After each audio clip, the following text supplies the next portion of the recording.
Hello students, you are welcome to our lesson. This is another lesson, part 3. We have learned part 1, part 2, and now we are going to finish our lesson for topic number 1. We are in class of Form 1, and this is the lesson of biology.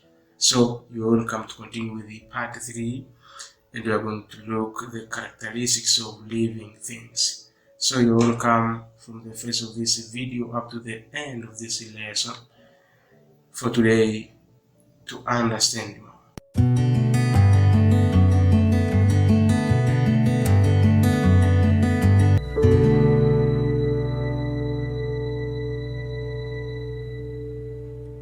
So in introduction to biology, we have learned from the definition and now up to characteristics of living things. We are going to look characteristics of living things, and we are going to finish with the difference between animals and plants. So you are welcome within this lesson. Characteristics of living things. Living things have the first 7 characteristics that make them to be different with other organisms or with other from non-living things. So living things have 7 characteristics. The first characteristics which make different from non-living things, the first of characteristics is nutrition. Nutrition is the process by which living things feed on material from their environments. So the living things get their nutrients. It has a characteristic of getting nutrients, that is nutrition. And they feed from their environment because the animals cannot manufacture their own food, so depends on other organisms like plants. Human being and eat cassava, other plants, there is banana. Those are made from the plants. So depending on their environments, which are organisms, which are plants. Organisms need food to carry life process like growth. We eat or we get nutrients in order to carry process like growth. But green plants and bacteria make their own foods. Animals feed on ready-made food like or depends on plants and other animals. We eat the meat from the cow, from the goat. So they feed on plants and animals. That is the first characteristic, which is nutrition. The second characteristic is respiration. After getting the nutrients, there is a breaking down of the food. That the food within the body are broken down to get the energy in order to be in another activities, to get the energy in order to take other activities. So is the process by which food substances are broken down to produce a useful energy in a cell. That is respiration. Another characteristic, number 3, is excretion.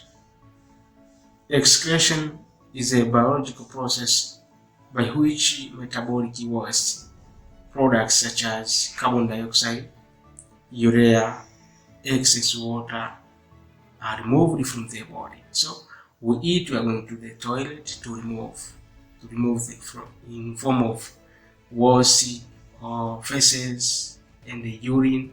Those are waste products. So we perform excretion. Living things perform excretion. So accumulation of waste can be toxic. If those wastes are not removed at a time, can make it a toxic within that body. So excretion is performed by living things. That is characteristics of living things. That is number 3. Number 4, characteristics. We have growth and development. We have growth and development. We have growth and development. That is characteristics of living things. Growth is a permanent and irreversible change, irreversible increase in size of organisms. Is irreversible. You can't be this time you are tall and this time you are short. Is not that. So is a permanent increase from the small to high, from the thin shape to thin, or from thin to thick, or from thick to thin. That is a growth in the development. During growth, new cells are formed and undergo structural changes which adapt them to a specific functions in the body. That is growth. There is a new cell are formed and the other structure undergo changes and then which adapt them to a specific function. It means the child is going to develop, to change from one stage to another, and their organs, their structures, they are going to adapt to change in order to be in a specific function in the body. But development is the overall change in the shape and the form of an organism. Development, it means the structural overall change in shape. We're going to change the shape of the body and the formation of that body, of that organism. That is development. So there is a difference between growth and development. That is characteristics number 4, growth and development. Number 5, sensitivity and or irritability. Sensitivity, that is the sense. We deal with the sense organs. The sense organ is going to sense the stimuli. So sensitivity is the ability of an organism to detect and respond to changes in its environment. For example, changing temperature, light, gases, food, and the humidity. Those are sensitivity. Sensitivity is important for survival as it enables organisms to respond quickly and appreciate stimuli, escaping from dangers. You can sense it to hot object, hot sense, or coldness, or humidity. That is the sensitivity performed by the organisms. So sensitivity is very important because it enables organisms to respond quickly. When you sense hot, you are going to escape from that hot. That is sensitivity. That is characteristics number 5. Characteristics number 6, characteristics of living things, is movement and locomotion. Movement involving moving parts of the body.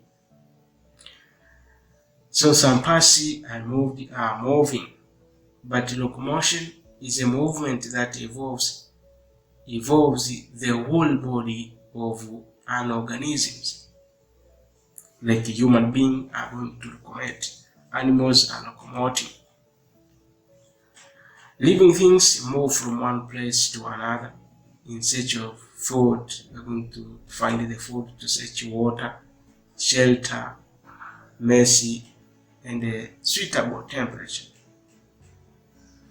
Those are movement and locomotion. And the last characteristics of living things is reproduction. Reproduction is the process by which mature organisms produce a new individual of the same species, like human being and other animals. They're going to produce another animals. So that is the characteristics of reproduction. For example, human beings give birth to human beings. chicks hatched from eggs and the male seed grow into maize plant. Reproduction ensures the continuity of the life and the increase in the number of organisms. So we are increasing the number of organisms through reproduction, and these are performed all the characteristics of living organisms.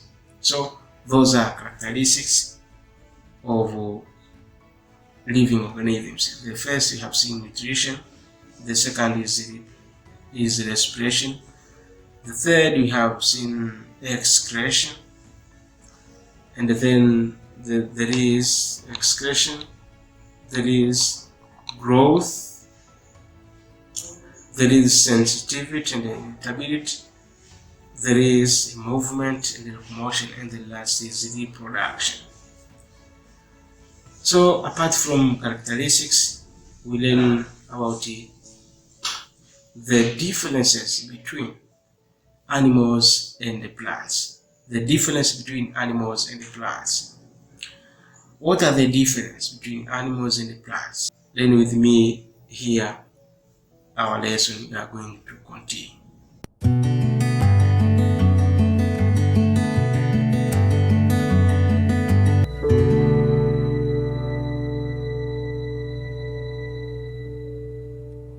Okay, after a short time, now we are going to deal with the differences between animals and the plants. There is a difference between animals and the plants. The first difference, animals, they cannot manufacture their own food because their nutrition depends on other organisms like plants. So animals cannot manufacture their own food, but plants manufacture their own food. That's the first difference. The second difference, animals, they can locomote, they undergo locomotion. They can move from one place to another, but the plant, they are stationary. No plant can move. That is a difference. Number three, in case of growth, growth in animals occur uniformly in all body parts. All body parts are uniform.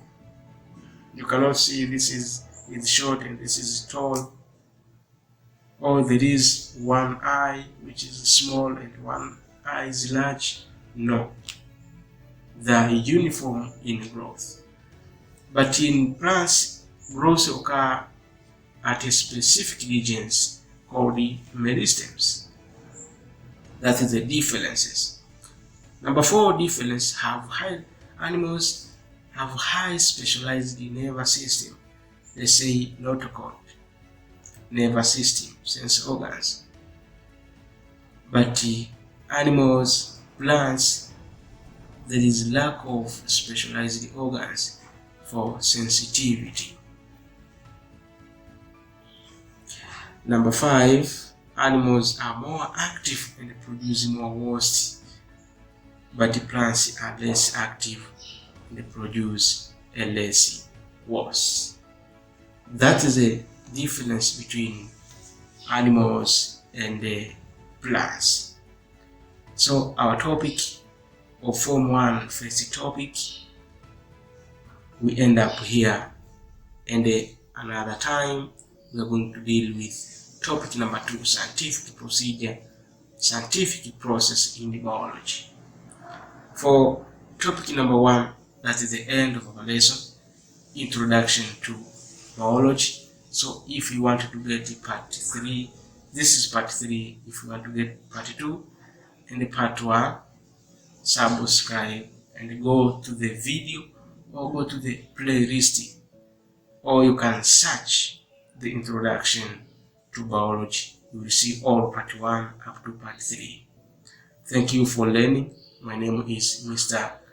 D.Maguru, expert in physics, chemistry, and biology.